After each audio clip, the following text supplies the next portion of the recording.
Hello ડીંગલા મિત્રો. તો આજે આપણે સ્ટાર્ટ કરી રહ્યા છીએ ચેપ્ટર નંબર 3ના ઉદાહરણના અને સ્વાધ્યાયના ન્યુમેરિકલ્સ. તો ઉદાહરણનો જે પહેલો પ્રશ્ન છે ત્યાંથી આપણે સ્ટાર્ટ કરીએ. તો કે ઓકે સર, ચાલો ક્વેશ્ચન વાંચજો. વરસાદ સિરોલમ દિશામાં 35 મીટર પર સેકન્ડની ઝડપથી પડી રહ્યો છે.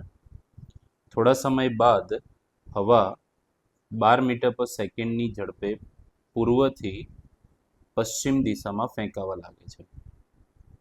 તો બસ સ્ટેન્ડ પર ઊભેલા છોકરાએ પોતાની છત્રી કઈ દિશામાં રાખવી જોઈએ? ઓકે, જનરલી બેટા સિચ્યુએશન એવી હોય છે કે ધારો કે આપણે આ રીતે વિચારીએ તો આપણી સામેની જે દિશા છે એ ઉત્તર, આ દક્ષિણ, આપણી ડાબી બાજુ પશ્ચિમ અને જમણી બાજુ પૂર્વ, આ ટાઈપનું હોય. જેનો ઉપર શિરોલમ ઉધ્વ અને નીચે શિરોલમ અધો દિશા. હવે અહીંયા આગળ પહેલા તો હવા જે છે એ તમને આપી છે પૂર્વથી પશ્ચિમ, ઓકે, ઈસ્ટ ટુ વેસ્ટ. અને જે વરસાદ છે તો બેટા શિરોલમ નીચે જ પડે.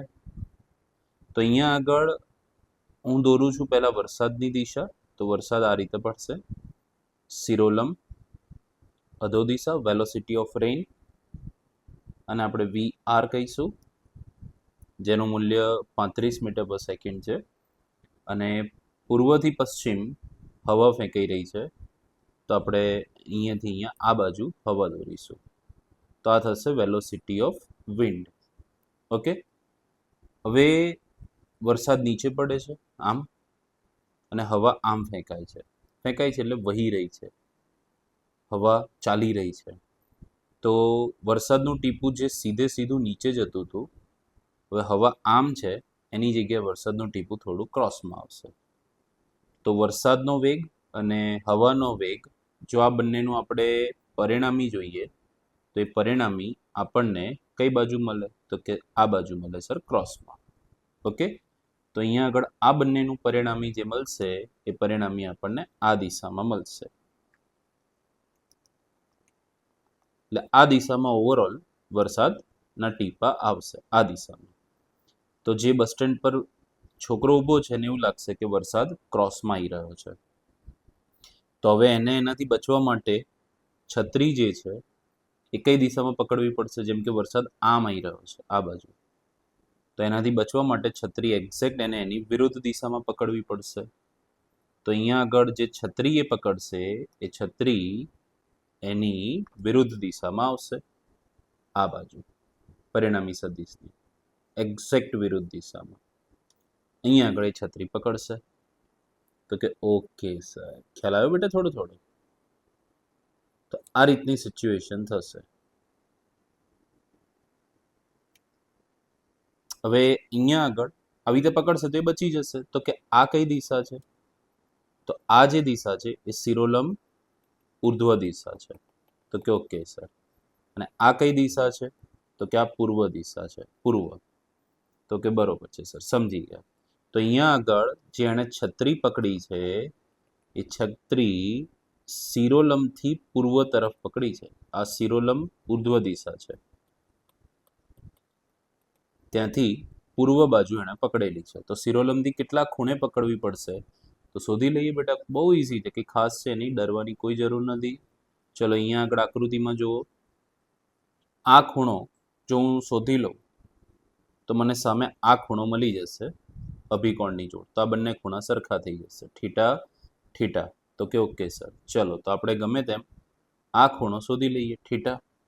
તો એક કામ કર, અહીંયા જે કાટકોણ ત્રિકોણ બને છે, હા, આમાં tan થીટા લગાય, કારણ કે એમાં આ બાજુ જે છે એ વરસાદનો વેગ છે 35 અને આ જે છે એ હવાનો વેગ છે 12. તો તને tan થીટા મળી જશે. તો અહીંયા આગળ tan થીટા બરાબર હવાનો વેગ ભાગ્યા વરસાદનો વેગ. તો હવાનો વેગ 12, વરસાદનો વેગ 35. તો અહીંયાથી તમને tan થીટા બરાબર 0.3428 મળશે. તો થીટા બરાબર tan ઇનવર્સ 0.3428. હવે આને આપણે 10ના ટેબલમાં જોઈએ તો આ નિયરલી ઇક્વલ્સ ટુ આપણને 19 ડિગ્રી જેવો આન્સર આવશે. એટલે જે છત્રી છે એ છત્રી શિરોલંબ ઉર્ધ્વ દિશા સાથે 19 ડિગ્રીના ખૂણે પૂર્વ તરફ પકડવી પડે. ઇઝી. અને તમને ધારો કે એવું પૂછે કે આ વરસાદ જે છે એ છોકરાને કેટલા વેગથી વાગશે અથવા વરસાદના ટીપા કેટલા વેગથી એને ભીંજાવશે, તો તમારે આ પરિણામી સદિશ શોધવાનો છે. તો પરિણામી સદિશ કઈ રીતે મળશે? તો કે આ હવાનો વેગ અને આ વરસાદનો વેગ બંને 90 ડિગ્રીએ છે, તો √a² + b² + 2ab cos theta, એમાં થીટા 90 એટલે cos 90 0, એટલે એ પત્તો ઉડી જશે. તો ખાલી આ બંનેના વર્ગોનો સરવાળો કરીને વર્ગમૂળ કરી નાખવાનું છે. એટલે r બરાબર તને જવાબ આવો મળશે √vr² + va². વરસાદનો વેગ 35 અને હવાનો વેગ 12 મૂકીશ એટલે તને પરિણામી વેગ પણ મળી જશે. ઓકે, સરસ ક્વેશ્ચન હતો. ચાલો આગળ વધીએ. તો બેટા ઉદાહરણ નંબર 2 જે છે એ આપણો પરિણામી સદિશનું મૂલ્ય અને દિશા શોધવાવાળો પ્રશ્ન છે. તો એ આપણે ઓલરેડી થિયરી પોર્શનમાં જોઈ લીધો છે. ઓકે, હવે નેક્સ્ટ ઉદાહરણ નંબર 3. તો ત્રીજા ઉદાહરણમાં શું કીધું છે વાંચો. એક મોટર બોટ ઉત્તર દિશામાં 25 કિલોમીટર પ્રતિ કલાકના વેગથી ગતિ કરે છે અને આ વિસ્તારમાં પાણીના પ્રવાહનો વેગ 10 કિલોમીટર પ્રતિ કલાક છે. પાણીનો પ્રવાહ છે દક્ષિણથી પૂર્વ તરફ 60 ડિગ્રીના ખૂણે. તો મોટર બોટનો પરિણામી વેગ શોધો. મૂલ્ય શોધીશું ને આપણે દિશા પણ શોધીશું. ચલો આકૃતિથી સમજીએ તો વધારે સારી રીતે ખબર પડશે. આપણે પહેલા ઉત્તર દક્ષિણ પૂર્વ પશ્ચિમ દોરી દઈએ. તો અહીંયા ઉત્તર, અહીંયા દક્ષિણ અને આ રીતે તમને મળશે પશ્ચિમ અને પૂર્વ. હવે મોટર બોટનો વેગ ઉત્તર દિશામાં છે, તો પહેલું ઉત્તર દિશામાં જાય છે. તો આ છે તમારો વેલોસિટી ઓફ બોટ અને એનું મૂલ્ય છે 25 કિલોમીટર પ્રતિ કલ્પ. ઓકે, આ તમારા બોટનો વેગ છે. પાણીનો જે વેગ છે એનું મૂલ્ય છે 10 કિલોમીટર પ્રતિ કલાક. હવે પાણીનું વહેણ કઈ બાજુ છે? તો કે સર દક્ષિણથી પૂર્વ તરફ, એટલે દક્ષિણથી પૂર્વ તરફ આમ 60 ડિગ્રી. તો ચલો આપણે દોરી લઈએ. તો પાણીનો વેગ બેટા દોરો આ રીતે. તો બ્લુ કલરનો જે સદિશ છે એ કયો વેગ છે? તો કે પાણીનો વેગ છે. ઓકે, અને આને આપણે કહી દઈએ વેલોસિટી ઓફ વોટર VW. અને આ ખૂણો 60 ડિગ્રી છે. અને બોટ કઈ બાજુ છે? તો કે સર આ દેખાઈ રહી છે આપણને ક્લિયર, ઉત્તર બાજુ છે. કઈ બાજુ છે લાલા? ઉત્તર બાજુ, ઉપર છે. તો હવે મને એમ કહો કે આ બોટ અને પાણી વચ્ચેનો આ ખૂણો કેટલો થશે?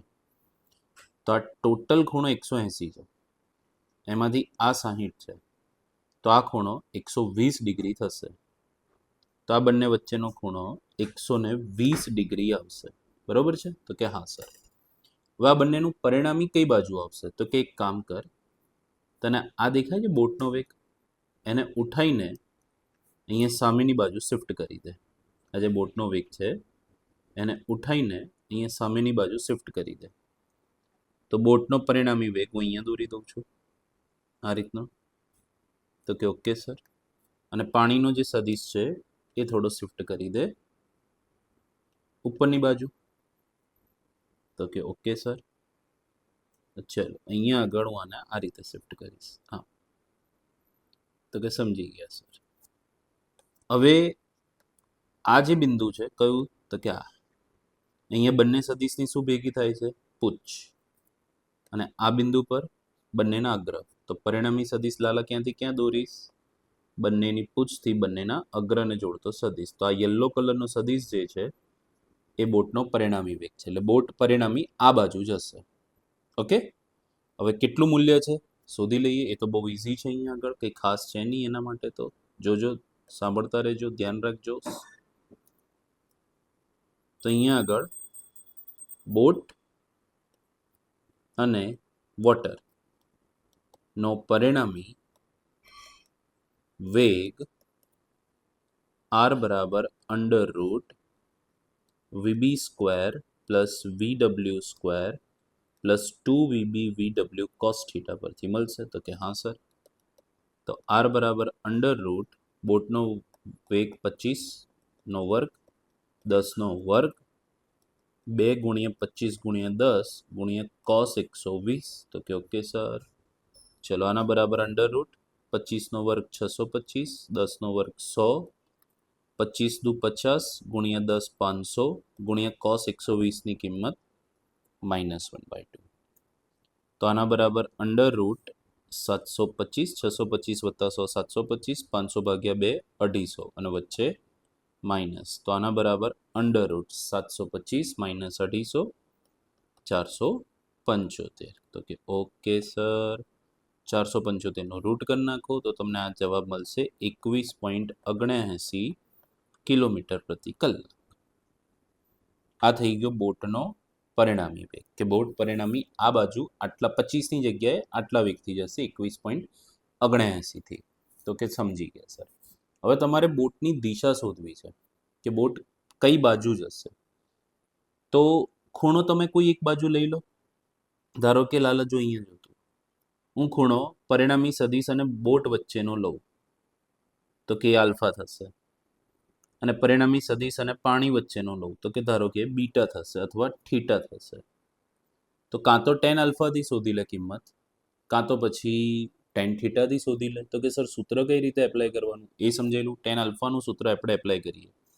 તો મને એમ કે આલ્ફા કોની સાથે છે તો કે બોટ સાથે. તો ટેન આલ્ફા બરાબર બોટનો વેગ નીચે આવશે તો ઉપર આવશે પાણીનો વેગ ઇન્ટુ સાઇન 120 વત્તા નીચે આવશે પાણીનો વેગ ઇન્ટુ કોસ 120. આઈ હોપ તમે સમજી શક્યા હશો. બી સાઇન થીટા અપોન એ પ્લસ બી કોસ થીટા આ વાળું સૂત્ર વાપર્યું. તો કે હા સર આ સૂત્ર તો એ વાપર્યું પણ એ કોણ છે તો કે એ જેની સાથે ખૂણો હોય અને અહીંયા એ આપણી બોટ છે તો કે આલ્ફા એની સાથે છે. ડન છે. વીડબ્લ્યુ પાણીનો વેગ 10 સાઇન 120 ની કિંમત પ્લસ થશે પ્લસ √3/2 નીચે બોટનો વેગ 25 પ્લસ 10 ગુણ્યા કોસ 120 ની કિંમત થશે -1/2.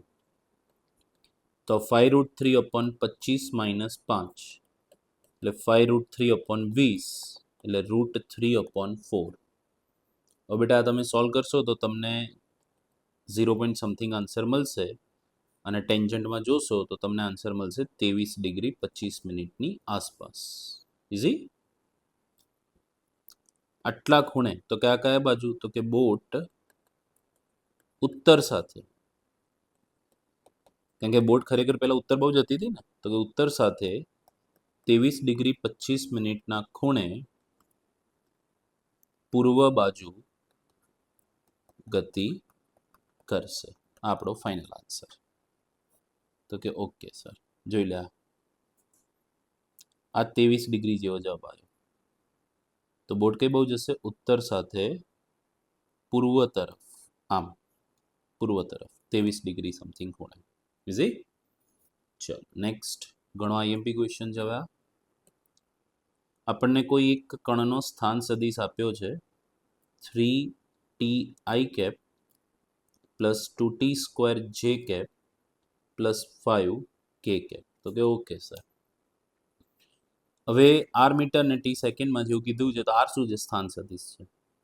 તેવું કીધું છે કણનો વેગ અને પ્રવેગ શોધો. ટૂંકમાં સમયના પદમાં એટલે સમીકરણનું વિકલન કરવાનું છે. તો આપણે સદિશ આરનું ટીની સાપેક્ષે વિકલન કરીએ. તો કે એનું વિકલન કરતા તો v બરાબર dr/dt. તો d/dt ઉપરથી r ઉઠાઈને મૂકી દો તો કે 3ti કેપ વત્તા 2t² j કેપ વત્તા 5k કેપ. હવે બેટા વિકલન કોઈ છોડશે નહીં બધાનું વિકલન કરશે. i નું અલગ j નું અલગ ને k નું અલગ. તો 3t નું વિકલન થશે 3 જોડે i કેપ 2t² માં t² નું વિકલન થશે 2t એટલે 4t j કેપ અને 5 નું વિકલન 0. તો તને સદિશ v મળ્યો વેગ મળ્યો 3i કેપ પ્લસ 4t જે કેપ. તો કે ઓકે સર, આ તારો પહેલો આન્સર. તને બીજું પ્રવેગે પૂછ્યો છે તો આનું ઓર એકવાર વિકલન કર. તો વીનું ટીની સાપેક્ષે વિકલન કરતા તો પ્રવેગ મળશે. તો એ બરાબર ડીવી બાય ડીટી. હવે વેગ હું મૂકતો નથી પણ બેટા ડાયરેક્ટ વિકલન થઈ જાય. ચાલ મૂકી દે, કામ કરી, ક્યાં આળસ કરું હે. તો 3i કેપ પ્લસ 4t જે કેપ. હવે 3i નું વિકલન 0 થઈ જશે અને 4t નું 4 થઈ જશે. તો જવાબ આવશે 4j કેપ મીટર પર સેકન્ડ સ્ક્વેર. તો કે ઓકે સર, ડન છે. આ તારો બીજો જવાબ. અને છેલ્લો પ્રશ્ન એક શું છે કે ટી બરાબર 1 સેકન્ડ માટે વેગ જે છે એનું મૂલ્ય અને દિશા શોધો. તો એક કામ કર, તને આ જે વેગનું સમીકરણ દેખાય છે ને, આમાં ટી બરાબર 1 મૂકી દઈએ. તો ટી બરાબર 1 સેકન્ડ માટે વેગ સદિશ શું થશે બોલ? 3i કેપ વત્તા 4 ગુણ્યા 1 4 જે કેપ. તો કે હા સર. હવે આનું મૂલ્ય તો કે છાપરામાં ઘટકોના વર્ગોનો સરવાળો. તો છાપરામાં 3 નો વર્ગ 9 વત્તા 4 નો વર્ગ 16 એટલે 25 એટલે 5 મીટર પર સેકન્ડ. આ તારા વેગનું મૂલ્ય છે, ટૂંકમાં ઝડપ. અને દિશા તો કે દિશા ભાઈ બેટા બહુ વાર કીધી છે મેં. ટેન થીટા બરાબર વાય ઘટક ભાગ્યા એક્સ ઘટક. વાય ઘટક 4, એક્સ ઘટક 3. તો 4 ભાગ્યા 3 1.33 એટલે થીટા બરાબર 53 ડિગ્રી. તો કે સર કોની સાથે? તો કે નીચે કયો ઘટક લીધો? એક્સ ઘટક. તો એક્સ દિશા સાથે. ઓકે. અને 37 ડિગ્રી જેટલો થશે વાય દિશા સાથે.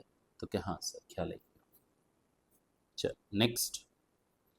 ટી બરાબર આપણે બહુ જાય એમપી 0 સમયે એક કણ ઉગમ બિંદુ પાસેથી 5i મીટર પર સેકન્ડના વેગથી ગતિ શરૂ કરે છે.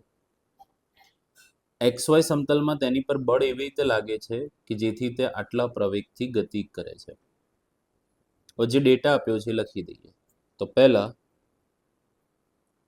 ટી બરાબર 0 સમયે આ પાર્ટી ક્યાં છે? તો કે ઉગમ બિંદુ પર છે. અને એનો પ્રારંભિક વેગ કેટલો છે?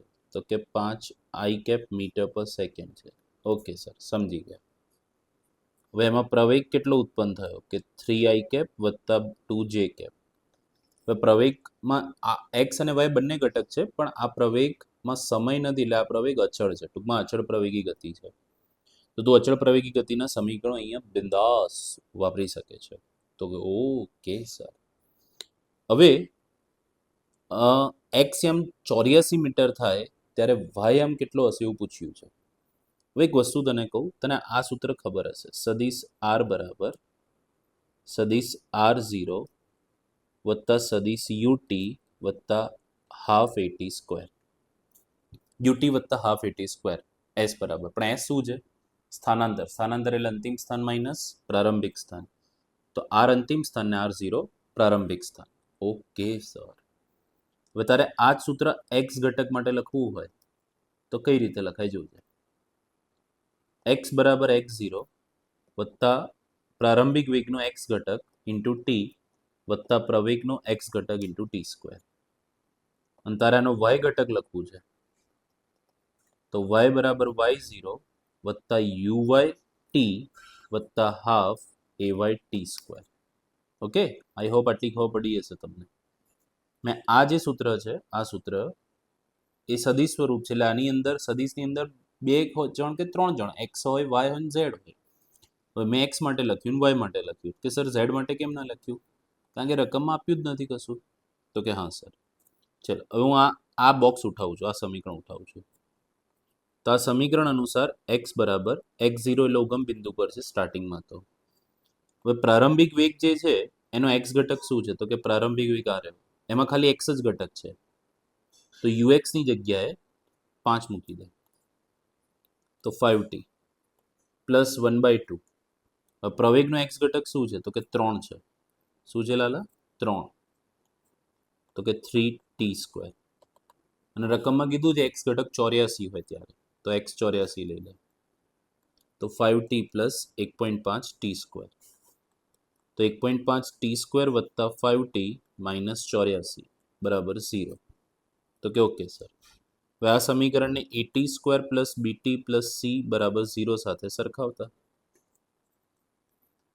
તો કે આની જોડે સરખાઈશ તો a બરાબર 1.5, b બરાબર 5, c બરાબર -84. તો અહીંયા આગળ વિવેચક શોધી લે. ડેલ્ટા બરાબર બી સ્ક્વેર માઇનસ 4ac. બી એટલે 5 નો વર્ગ 25 -4 ગુણ્યા a 1.5 અને c -84. તો કે આના બરાબર 25 વત્તા માઇનસ માઇનસ પ્લસ થઈ જશે 504. આ થશે 529 ડેલ્ટા. તો અહીંયા આગળ શું છે સૂત્ર? તો દ્વિઘાત સમીકરણનું સૂત્ર જે ટી બરાબર -b plus or minus under root b square minus 4ac upon 2a. તો ટી બરાબર -b લાજો બી 5, તો કે 5 plus or minus under route વિવેચક શોધી લીધો 529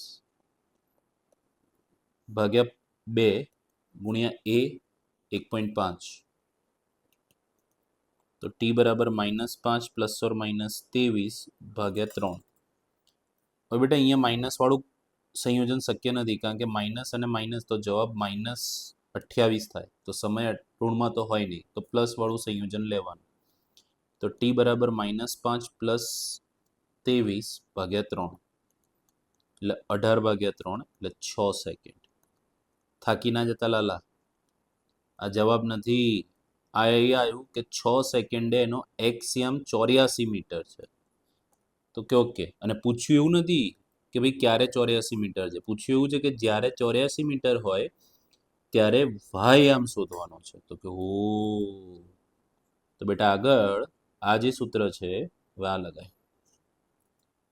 હવે આ સૂત્રમાં y0 0 થશે, કારણ કે ઉગમ બિંદુ છે. પ્રારંભિક વેગનો y ઘટક, તો પ્રારંભિક વેગમાં જો અહીંયા y ઘટક છે જ નહીં, એટલે આ પદે 0 થશે, આ પદે 0 થશે. પ્રારંભિક પ્રવેગ, પ્રવેગ તો ના હોય, પ્રારંભિક અચળ છે એટલે બધું હરખું જ થયું. તો પ્રવેગનો y ઘટક આ રહ્યો 2 અને t તો કે 6. તો કે ઓકે સર, સમજી ગયો. તો y બરાબર y0 વત્તા uyt વત્તા હાફ ayt સ્ક્વેર પરથી. તો y બરાબર 0 વત્તા 0 વત્તા 1/2. પ્રવેગનો y ઘટક 2 છે અને અહીંયા 6 નો વર્ગ. તો 2 2 ઉડી જશે, 6 નો વર્ગ 36 મીટર. આ તમારા પહેલા ક્વેશ્ચનનો આન્સર થયો. તો કે ઓકે સર, સમજી ગયા. હવે બીજો પ્રશ્ન શું છે? તો કે ટી જે સમય છે 6 સેકન્ડ, ત્યારે કણની ઝડપ શોધવાની છે. વતન અચળ પ્રવેગી ગતિનું એક આ સમીકરણ યાદ હશે, v બરાબર u પ્લસ એટી. પણ મેં આ સમીકરણમાં ઉપર સદિશ લખી દીધું છે. તો કે ઓકે સર. તો v બરાબર બેટા u કેટલો છે? પ્રારંભિક વેગ 5i કેપ. તો કે ઓકે સર. પ્રવેગ તો કે 3i કેપ વત્તા 2j કેપ ઇન્ટુ સમય તો કે સર 6. તો 5i કેપ એમનો એમ, 3 અને 6 નો ગુણાકાર 6 તરી 18i કેપ, 6 અને 2 નો ગુણાકાર 12j કેપ. i નો સરવાળો i સાથે, તો 18 વત્તા 5 23i કેપ વત્તા 12j કેપ. અને આનું મૂલ્ય તો કે અંડર રૂટ 23 નો વર્ગ વત્તા 12 નો વર્ગ. આ સોલ્વ કરશો તો અંડર રૂટ 673 આવશે, એટલે 25.94 નિયરલી ઇક્વલ્સ ટુ 26 મીટર પર સેકન્ડ. બરોબર, ઇઝી છે બેટા, કઈ ખાસ આમાં છે નહીં. હા, ધ્યાન રાખજો. નેક્સ્ટ પ્રશ્ન. ગેલિલિયોએ તેના પુસ્તક ટુ ન્યૂ સાયન્સમાં એવું વિધાન કર્યું છે કે 45 ડિગ્રીના ખૂણા સાથે સમાન તફાવત ધરાવતા બે જુદા જુદા કોણે પદાર્થને પ્રક્ષેપિત કરવામાં આવે તો તેમની અવધિ સમાન થાય છે. આ વિધાન સાબિત કરો. હવે પહેલા તો અવધિનું સૂત્ર r બરાબર u square sine 2 theta by g. Okay, textbook કરતા સિમ્બોલ થોડા અલગ હશે મારા. હવે આમાં બે ખૂણા કયા કીધા? તો 45 સાથે સરખો તફાવત ધરાવતા, એટલે જેટલું પ્લસમાં 45માં એટલું માઇનસમાં. મતલબ એક ખૂણો હું લઉં છું 45 ડિગ્રી વત્તા આલ્ફા, બરોબર? તો કે હા સર. તો બીજો ખૂણો થશે 45 ડિગ્રી માઇનસ આલ્ફા. 45 સાથે સરખો તફાવત છે ઉપર અને નીચે, એટલે 45 વત્તા 5 50 અને 45 માઇનસ 5 40. આ રીતે 40 ને 50 ફેંક્યા છે મેં. તો કે ઓકે સર. હવે એક કામ કરીએ, આપણે 45 પ્લસ આલ્ફા માટે અવધિ શોધીએ. તો આ કિંમત અહીંયા મૂકી દઈએ. ઓકે, તો R1 બરાબર યુ સ્ક્વેર સાઇન 2 તો લખવો જ પડશે, એની જોડે 45 વત્તા આલ્ફા ભાગ્યા જી. તો યુ સ્ક્વેર સાઇન બગડો અંદર ગુણી નાખ, તો 90 પ્લસ આલ્ફા ભાગ્યા જી. હવે 90 પ્લસ 2 આલ્ફા, સોરી ટીંગલો, 2 આલ્ફા ભાગ્યા જી. હવે સાઇન 90 પ્લસ 2 આલ્ફા તું કરીશ તો વિધેય બદલાઈ જશે, સાઇનનો કોસ થઈ જશે, અને 90 વત્તા સમથિંગ એટલે બીજું ચરણ. 90માં કંઈક ઉમેરે એટલે બીજું ચરણ આવે, અને બીજા ચરણમાં પ્લસ છે સાઇન વિધેય. તો આપણે આને લખી શકીએ U square cos 2 alpha by G. તો બેટા તારી પહેલા ખૂણા માટે અવધિ આવી U square cos 2 alpha by G, અને સમીકરણ 1 આપ. હવે થીટા 2 માટે તો R2 બરાબર U square sine 2 45 minus alpha by G. ખોવાઈ ગયા હોય જે જણા એના માટે ભાઈ આ અહીંયા મૂકી દીધું મેં. તો you square sign 90 minus alpha 2 alpha ભાગ્યા જી. બગડો અંદર બંને જોડ ગુણાય ને, તો 90માંથી કંઈક બાદ કરશો એટલે કોસ જ થઈ જશે, પણ પહેલું ચરણ તો એમાંય પ્લસ જ. સમીકરણ 2.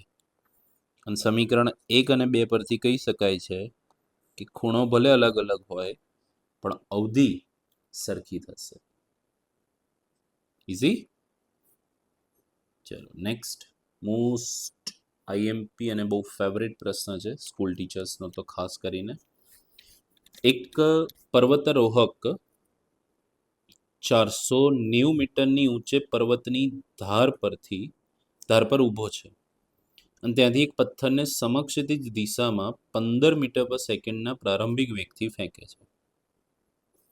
હવાના અવરોધને અવગણતા તે કેટલા સમયમાં જમીન પર પડશે તે શોધો, અને જમીન પર અથડાતી વખતે તેનો વેગ શું હશે? તો બેટા અહીંયા આગળ ચલો માની લો કે આ પર્વત, અને પર્વતની ટોચ પર એક વ્યક્તિ ઊભો છે. તો આ જે પર્વત છે એની ઊંચાઈ 490 મીટર છે, 490,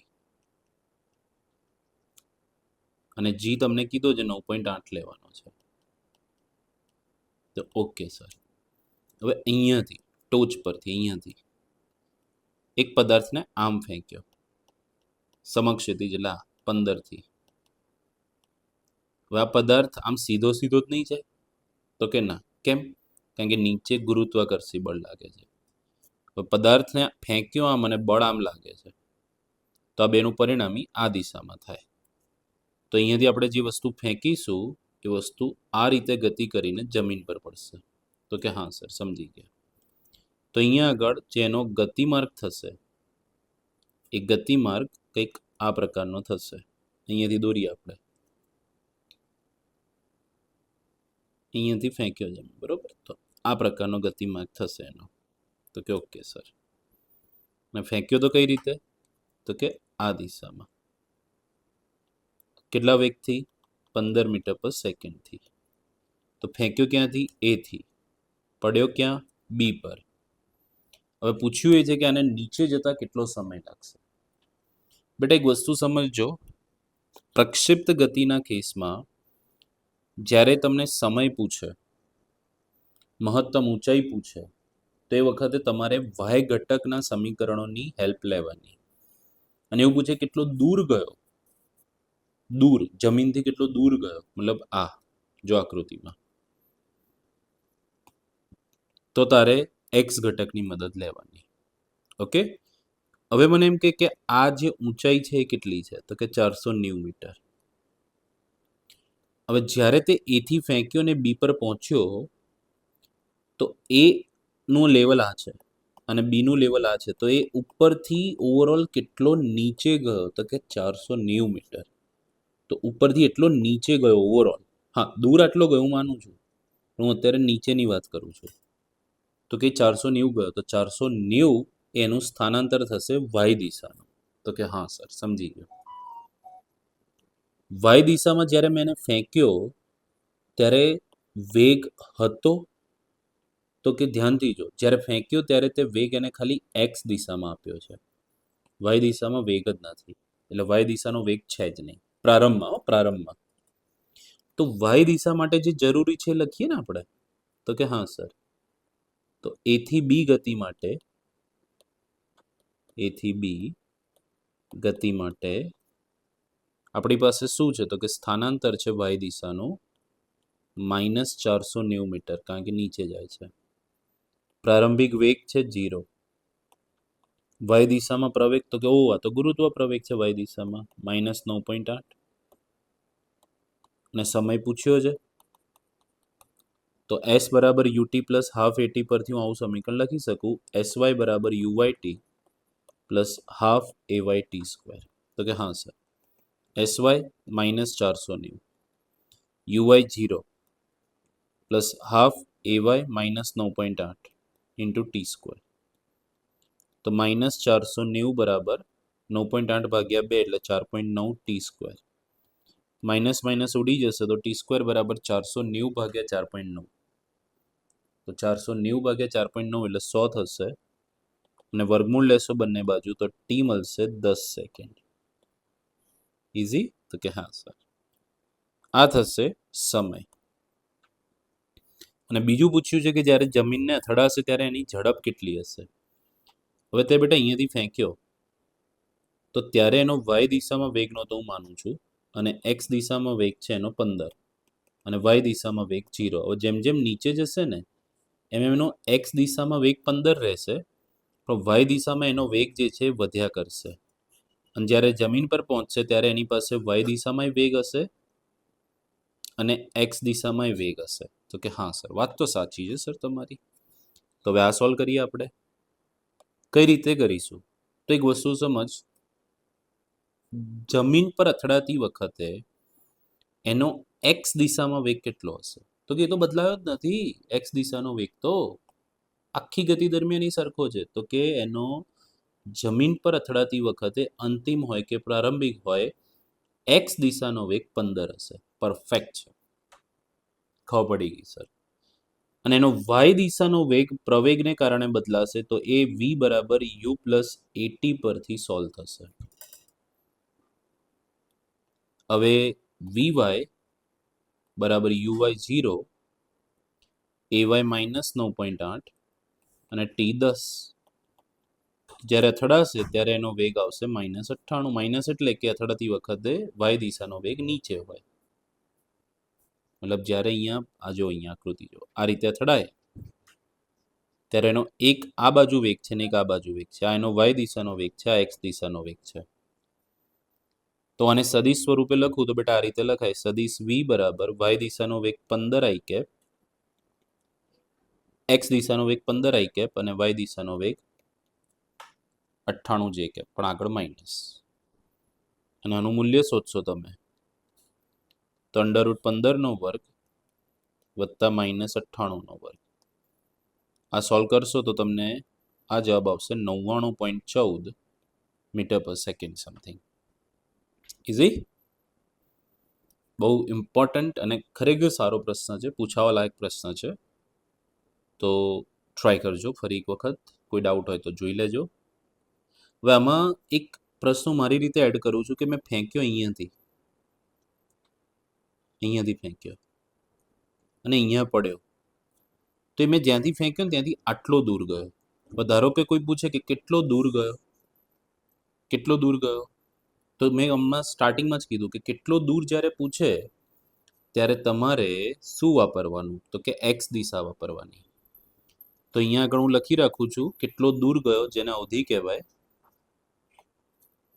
તો એ થશે એક્સ દિશાનો વેગ ગુણ્યા સમય, કારણ કે ઝડપ બરાબર અંતર ભાગ્યા સમય, તો અંતર બરાબર ઝડપ ગુણ્યા સમય.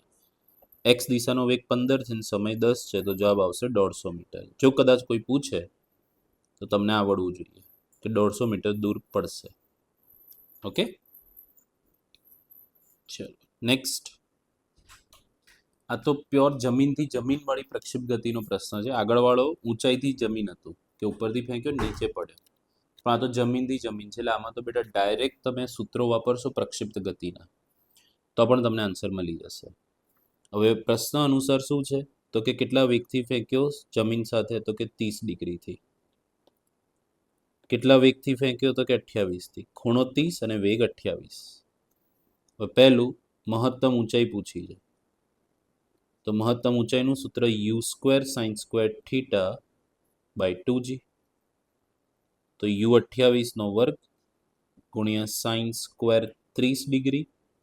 જી નથી આપ્યો તો 9.8 લેવાનો. 28 784. બેટા sin 30 ડિગ્રી પહેલા શોધો. sin 30 ડિગ્રી 1/2 થાય અને એનો વર્ગ એટલે 1/4 થાય, અને 9.8 ગુણ્યા 2 એટલે 19.6 થાય. હવે તમે આ સોલ્વ કરશો તો તમને રાઉન્ડ અબાઉટ 10 મીટર મળશે. બીજું, જ્યાંથી ફેંક્યો ત્યાં પાછા આવવા માટે બોલે લીધેલ સમય એટલે કુલ ઉડ્ડયન સમય, તો એનું સૂત્ર છે 2u sin theta by G. તો 2 × 28 × sin 30 ડિગ્રી ભાગ્યા 9.8.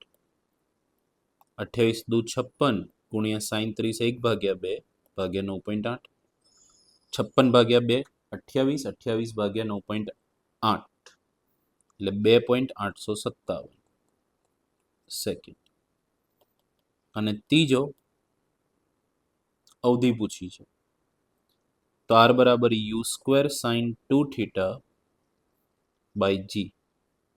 u28 sin 2 થીટા 30, 30 ગુણ્યા 2 60. અહીંયા 30 મૂકીશ ને લાલા, તો 30 ગુણ્યા 2 60 ભાગ્યા જી 9.8. 28 આગળ જ કર્યું 784 sin 60 ડિગ્રી √3/2 ભાગ્યા 9.8. 784 ગુણ્યા √3/2 0.866 ભાગ્યા 9.8. તો આ જવાબ તમને 69.28 મીટર સમથિંગ મળશે. આ તમારી અવધિ. અવધિ એટલે કેટલો દૂર પડ્યો. મહત્તમ ઊંચાઈ એટલે ગતિ દરમિયાન કેટલો ઉપર ગયો. ઓકે, હવે અમે એવું પૂછ્યું હોત કે એને મહત્તમ ઊંચાઈએ પહોંચવા માટે લાગતો સમય, તો કે કુલ ઉડ્ડયન સમયનો અડધો થાય. 2.857 નો અડધો થાય. કુલ ઉડ્ડયન સમય એટલે પૂરો સમય આખું છેકથી છેક, અને પેલો આટલો અડધો. ચાલો નેક્સ્ટ. લાસ્ટ પ્રશ્ન નિયમિત વર્તુળમય ગતિ પર છે બેટા. આ પ્રશ્ન એક વર્તુળાકાર ખાંચ છે, એમાં એની ત્રિજ્યા આપેલી છે 12 સેન્ટીમીટર. 100 વડે ભાગો એટલે મીટરમાં મળે 0.12 મીટર. તે ખાંચમાં એક ધારી ગતિ કરે છે અને 100 સેકન્ડમાં 7 પરિભ્રમણ પૂરા કરે છે. 100 સેકન્ડમાં 7 પરિભ્રમણ. તો એની કોણીય ઝડપ અને રેખીય ઝડપ પૂછી છે. તો પહેલા બેટા એક કામ કર, અહીંયા પરિભ્રમણ લે, એટલે પરિભ્રમણની સંખ્યા લે અને અહીંયા સમય લે. હવે 100 સેકન્ડમાં 7 પરિભ્રમણ પૂરા કરે છે. 7 પરિભ્રમણ પૂરા કરવા માટે એને 100 સેકન્ડ લાગી. હવે આવર્તકાળ એટલે શું, તો કે એક ભ્રમણ પૂર્ણ કરવા માટે લાગતો સમય એટલે આવર્તકાળ. તો કે એક ભ્રમણ માટે કેટલો સમય લાગશે, તો આ થશે 1 ગુણ્યા 100 એટલે 100/7. તો 100/7 અત્યારે 100/7 જ રાખ સેકન્ડ. આ શું આવ્યું, તો કે આવર્તકાળ આવ્યો. આવર્તકાળ એટલે એક ભ્રમણ માટે લાગતો સમય, એટલે એક ભ્રમણ આટલા સમયમાં પતશે. તો કે ઓકે સર. હવે તને પૂછ્યું છે કોણીય ઝડપ. તો કોણીય ઝડપનું સૂત્ર છે 2π/t, તો 2 × 3.14 ભાગ્યા આવર્તકાળ 100/7. આ સોલ્વ કરશો તો ઓમેગા મળશે 0.44 રેડિયન પર સેકન્ડ. આ તારો પહેલો આન્સર. અને બીજું પૂછ્યું છે રેખીય ઝડપ, તો v બરાબર r ઓમેગા, રેખીય ઝડપ અને કોણીય ઝડપ વચ્ચેનો સંબંધ r 0.12 મીટરમાં ને અને 0.44. એટલે આ તને મળશે 0.0528 મીટર પર સેકન્ડ, અને આને 100 વડે ગુણીશ તો 5.28 સેન્ટીમીટર પર સેકન્ડ થઈ જશે. ઓકે. અને બીજો પ્રશ્ન છે, શું પ્રવેગ સદિશ એ અચળ સદિશ છે? એટલે પ્રવેગની દિશા એકની એક જ રહેશે કે બદલાતી જશે, અને એનું મૂલ્ય કેટલું હશે? તો એક કામ કરીએ, આપણે પહેલા એનું મૂલ્ય શોધી લઈએ. તો પ્રવેગ સદિશનું મૂલ્ય છે v²/r. હવે v શું છે? તો કે v છે 0.0528 મીટરમાં. તો કે હા સર, 0.0528 અથવા 5.28 લેવો 5.28. તો કે ઓકે સર. અને આર શું છે? તો કે 12 સેન્ટીમીટર. કારણ કે સેન્ટીમીટરમાં લો ને તો પછી બંને સેન્ટીમીટરમાં, મીટરમાં લો તો બંને મીટરમાં. આનું ધ્યાન રાખજો. તો અહીંયા આગળ v લઉં છું 5.28 નો વર્ગ ભાગ્યા ત્રિજ્યા લઉં છું 12. તમે આ સોલ્વ કરશો તો કેન્દ્રગામી પ્રવેગ મળશે 2.323 સેન્ટીમીટર પર સેકન્ડ સ્ક્વેર. જનરલી મીટર પર સેકન્ડ સ્ક્વેર હોય છે ને, એમાં સેન્ટીમીટર પર સેકન્ડ સ્ક્વેર આવશે. અને પૂછ્યું છે કે આ અચળ પ્રવેગ છે, મતલબ મૂલ્ય તો આટલું જ રહેશે પણ દિશા જોવી પડશે. તો બેટા જ્યારે કોઈ કણ નિયમિત વર્તુળમય ગતિ કરે તો એ વખતે શું એનો પ્રવેગ અચળ રહેશે? તો એટલું ખબર છે કે કેન્દ્રગામી પ્રવેગ હોય. હવે સાંભળ, આ કેન્દ્ર છે તો કે ઓકે, કણ અહીંયા છે તો કે ક્યાં? અહીંયા. તો એ ગતિ ભલે આમ કરે, આ રીતે આમ ગતિ કરશે, પણ એના પર પ્રવેગ કેન્દ્ર તરફ હશે. તો અહીંયા પ્રવેગ આ બાજુ હશે, આ બાજુ. તો કે ઓકે સર. અહીંયા પહોંચશે તો કે ક્યાં? અહીંયા. અહીંયાથી આમ જશે ને ત્યારે પ્રવેગ આ બાજુ હશે. તો અહીંયા પ્રવેગ આ બાજુ, આ બાજુ. દરેક વખતે હશે કેન્દ્ર તરફ, એમાં ના નહીં. કેન્દ્રગામી પ્રવેગ એટલે તો કહેવાય છે. પણ એની દિશા જોતું, પહેલા આમ હતી, પછી આમ થઈ ગઈ, પછી આમ થઈ ગઈ, પછી આમ થઈ, પછી આમ થઈ, આમ થઈ. તો એની દિશા એકની એક રહે છે કે બદલાય છે? તો કે બદલાય છે. તો પ્રવેગ સદિશ એ અચળ સદિશ નથી. મૂલ્ય અચળ છે, મૂલ્ય એનું અચળ છે, પણ એની દિશા અચળ નથી. આ ધ્યાન રાખજો. તો કે ઓકે સર. આઈ હોપ તમે ઉદાહરણના જે ન્યુમેરિકલ્સ છે પ્રોપરલી સમજી ગયા છો. Thank you.